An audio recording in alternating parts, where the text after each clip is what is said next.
Buenos días, Noé. ¿Qué tal? Hola. Pues venimos de Navidad, de Nochebuena y a ver, hemos comido de lo lindo. Bien. Y justamente hoy hablamos de un tema que tiene un poco que ver. Sí. Hablamos del estreñimiento. Entonces, ¿qué es lo que hace que una persona que en principio no tiene ningún trastorno, ningún problema grave intestinal, Correcto. De repente pues tenga problemas de estreñimiento? ¿Cuál es el órgano afectado? ¿Por qué? ¿Por qué pasa esto? Muy bien. Bueno, como bien dices, primero tenemos que descartar que no haya ninguna patología, un colon ulceroso, una colitis ulcerosa o un bulbo, un ileo paralítico. Bueno, una vez descartamos cualquier tipo de patología y, una cosa muy importante, llevamos una buena dieta y ejercicio físico, que sabemos que la fibra es importante en nuestra dieta, y un poco de actividad, pues también estimula la peristalsis de nuestros intestinos. Cuando sufrimos estreñimiento, que hay etapas que dices, uy, ¿a qué se debe, no? Desde la medicina nos dicen que el estreñimiento es cuando hay una defecación insuficiente, es decir, cuando la persona pues lo hace con mucho esfuerzo. ¿Por qué? Pues porque la peristalsis, que es el movimiento intestinal, se ralentiza y hay más absorción de líquido del que debería. Es decir, el órgano implicado es el tracto intestinal, eso lo tenemos claro. Desde el intestino delgado al intestino grueso, desde que sale por el píloro, que es del estómago, al duodeno, hasta que llegamos al recto. Toda esta parte, que es el tracto intestinal, tiene diferentes partes, es decir, a grandes rasgos conocemos lo que es el intestino delgado, que tenemos el duodeno, yeyuno e ilio. Y luego tenemos lo que es el intestino grueso, que tenemos el intestino grueso, el ascendente, el transverso y el descendente, y luego ya parte del recto. Entonces, ¿por qué es importante esto? Para que la gente más o menos sepa a qué se debe. En el intestino hay movimientos, o sea, yo creo que, bueno, y en el esófago, desde la boca hasta el ano, pues hay unos movimientos que se llama la peristalsis, especialmente en la parte intestinal, que es como si dijéramos lo que ayuda a que el bolo alimenticio y luego las heces se puedan ir pues conduciendo por el intestino delgado, que tenemos aproximadamente unos 8 metros. O sea, fíjate si es largo nuestro intestino delgado, a eso súmale el intestino grueso.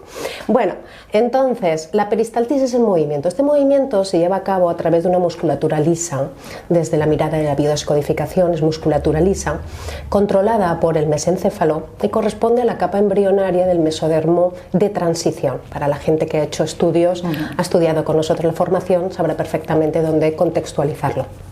Bueno, pues este movimiento se lleva a cabo a través de musculatura lisa y tiene la musculatura lisa longitudinal y la musculatura lisa longitudinal, que corresponde al sistema nervioso simpático, y la musculatura transversal lisa, que corresponde al sistema nervioso parasimpático.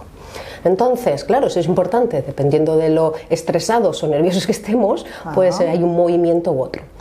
Tenemos que tener muy claro que cuando la persona está en estrés, está nerviosa, al igual que cualquier animal del planeta, cuando está en un momento en el que el depredador pues está al acecho, pues una de las partes del cuerpo, de las funciones del cuerpo que se detiene, es el sistema digestivo, todo el sistema digestivo. ¿Por qué? Porque el cuerpo entiende que bajo estrés tú tienes que salir corriendo o atacar, ¿no? Es el modo lucha o huida. En el cuerpo del ser humano es exactamente igual, es decir, cuando hay mucho estrés, el cuerpo entiende que no es importante el sistema digestivo, porque tiene cortisol en sangre y tiene que sacarlo de alguna forma a través de la acción o a través, bueno, de la resolución del conflicto, que es lo más importante.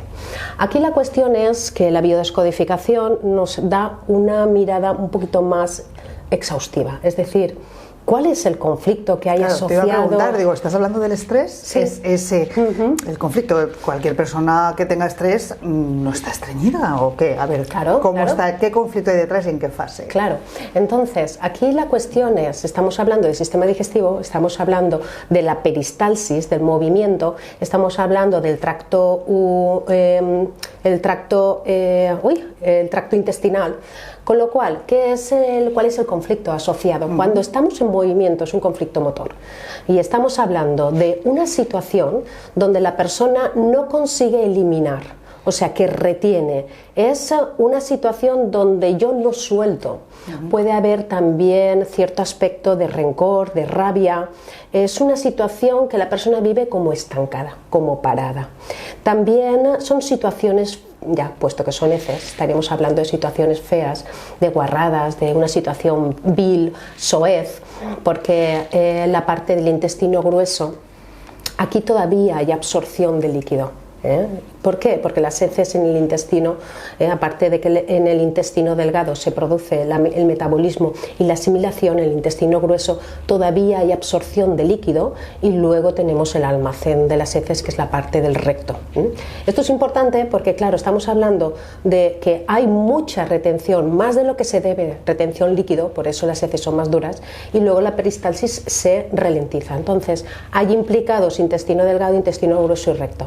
Aquí todo el conflicto tiene que ver con un conflicto motor en el que la persona vive una situación de estrés, por supuesto, en la que siente que algo está estancado, que no se mueve.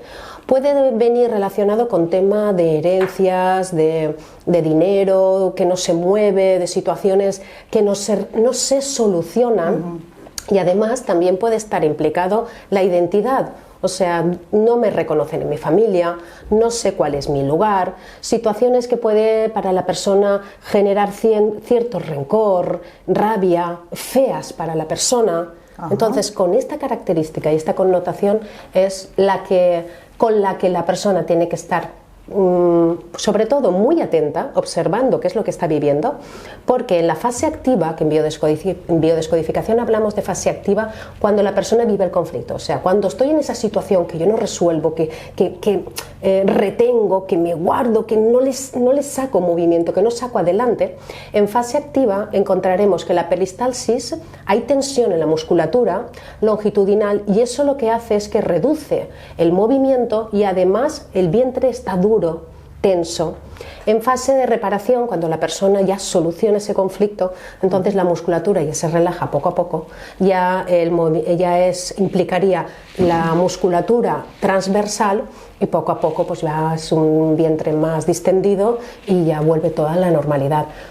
Pero claro, aquí habría que ver cuánto tiempo lleva la persona con estreñimiento, porque luego ya pues tienen que ser a través de fármacos y ayudas para que la persona pueda pues evacuar, pero aquí lo importante es que no se vuelvan a repetir este tipo de situaciones para no volverse a encontrar. ¿Y qué pasa, Noelia, cuando hablamos de otras situaciones? Por ejemplo, hay estreñimiento cuando uno se va de viaje, eso es bastante común, ¿no? Muy común. Es que salgo de casa y ya es que parece que no puedo ir al cuarto de baño, pero ni aunque quiera. ¿Tiene algo ahí? ¿No tiene nada que ver con esto? ¿Es otra causa? ¿Es otro conflicto? ¿O no tiene nada que ver? Vale, bueno, lo llamamos el estreñimiento del viajero. Quien no, cuando se ha ido de viaje, pues le ha costado un poquito más, ¿no?, el poder ir al baño que cuando está en casa.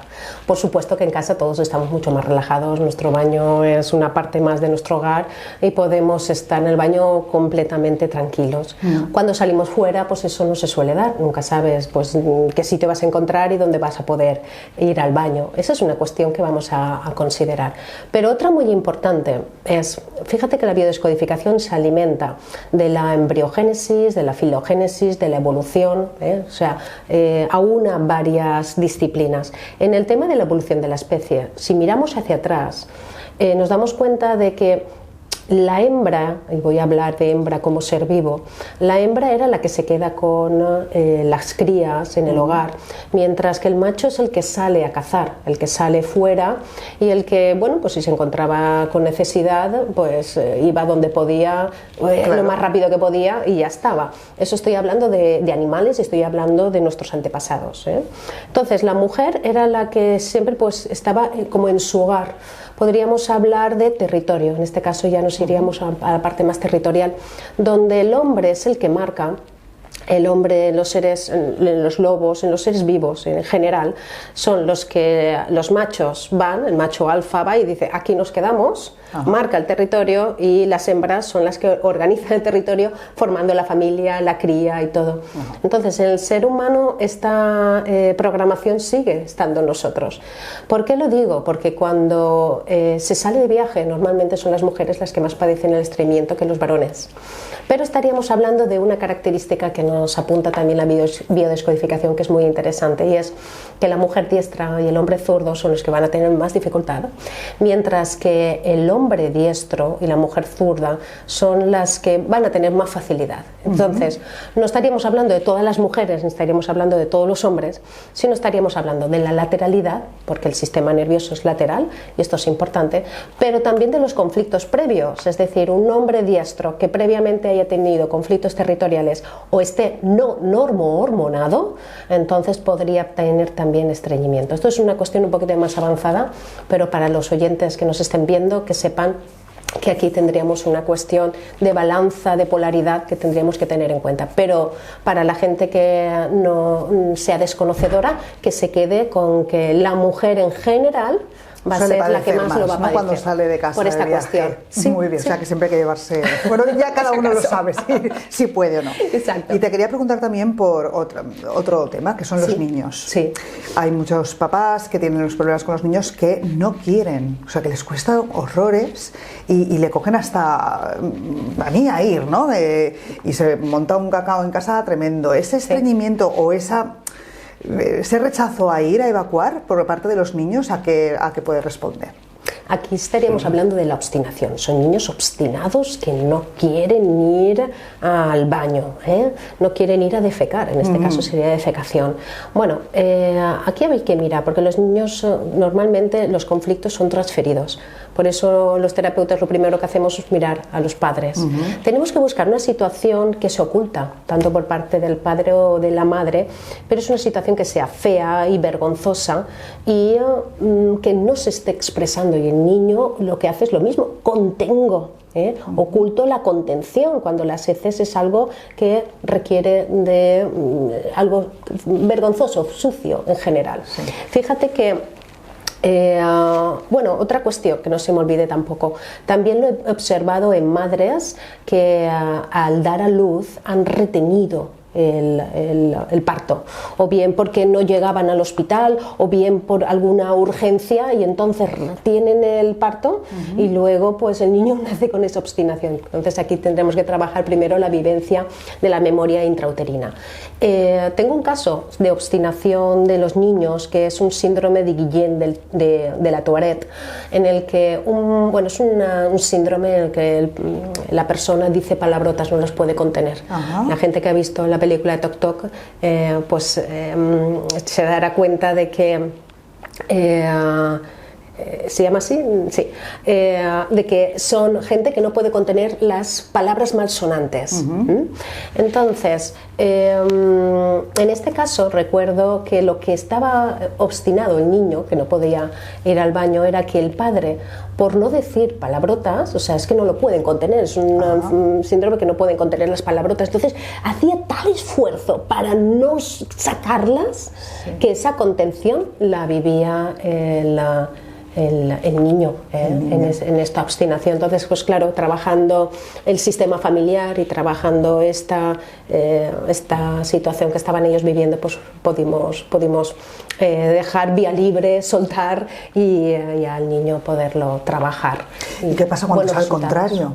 ¿Qué pasa cuando es al contrario? Hay niños que al revés, que no pueden aguantar y que ya son incluso un poco mayorcitos ya para hacerlo en principio y no se aguantan. Es todo lo contrario, el caso que estábamos viendo. Ahí, ¿qué pasa?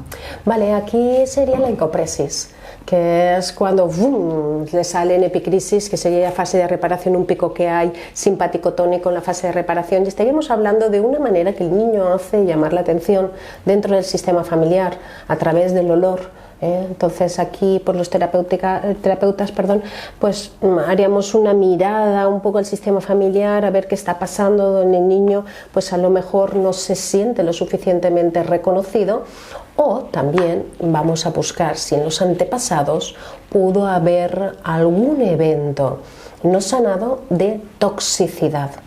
en todos los sentidos, y que a lo mejor pues el niño lo está expresando a través de su sistema familiar o a través de los padres. Bueno, pues yo creo que más o menos hemos hablado de casi todos los problemas que se pueden derivar un poco del estreñimiento. Sí. Ahora toca hacer deporte, cuidarse un poco la dieta, claro, sobre todo después de Navidad. Y bueno, de todas formas yo creo que estas pautas y el saber dónde buscar cuando no se sabe por qué, sí, está fenomenal. Aquí lo más importante, Lola, yo siempre lo digo, alimentación y actividad física sabemos. Yo creo que eso es algo que ya queda en la mente de la persona. Todos lo sabemos, otra cosa es todos perfectamente. Lo que no sabemos es el conflicto que hay asociado, que es lo que hace que yo tenga el vientre tenso y esa tensión que nosotros vivimos interna. Estos vídeos en realidad es para que la gente sea consciente de que no todo se soluciona con una alimentación y actividad física. Y con fármacos tampoco, ¿no? Exacto, sino que hay mucho de nuestra parte implicado en nuestro cuerpo que tenemos primero que conocer, claro, para poder realmente pues, ser más conscientes de aquellas cosas que nos llegan a doler y cómo solucionarlas, claro, y hacerlo de manera rápida. Exacto, y que se pueden solucionar. Claro que sí, por supuesto. Pues muchas gracias, Noelia. Hasta el siguiente. Adiós. Hasta luego.